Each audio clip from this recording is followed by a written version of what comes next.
And I especially want to emphasize something, a patient, for example, yes.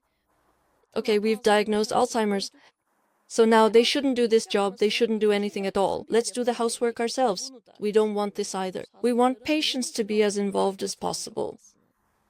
If they can cook, let them do it. In a controlled way, let them do it. If they want to go to the mosque or go shopping, let them go. Let's support them as much as they can do the things they're able to do.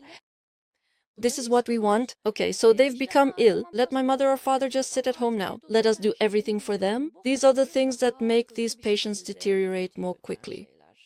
The more crowded it is, the better the close relationships with people, relatives and children, the more people talk and interact at home. The more open the mental perceptions are, and the less the patient suffers. The more depressive and withdrawn the patient is, the better our work goes. We make progress more easily with such patients.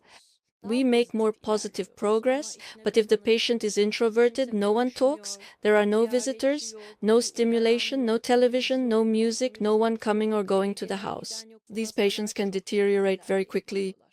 The traditional and supportive extended family is very likely indeed to be the ideal environment for caring for a dementia patient like this.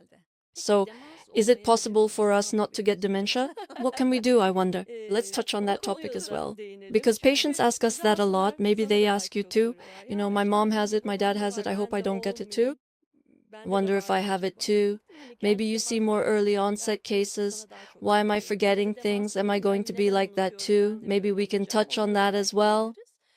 To avoid getting dementia, what can we do? First of all, if it runs in the family, if we have a strong genetic history, there is about a 1% genetic component to this. To Alzheimer's, I mean. First, we need to keep our daily mental activities very active and sharp. In other words, we should put as much as we can into our brains. They say learning a new language. Learn a new language, do paintings, learn to play games, do Sudoku, they say. All of these are correct. All of them are like painting for the brain. Actually, during the examination, we look at which functions are lagging in patients and provide practical methods to support those areas. But generally speaking, for all of us, let's keep our senses open, keep our antennas up, listen to everything, be curious, do research. It could be mathematical functions, it could be learning something new. Let's do all of these things. In other words, our brain, let's fill it as much as we possibly can. Because if it's going to happen, it will happen anyway, but we can postpone it.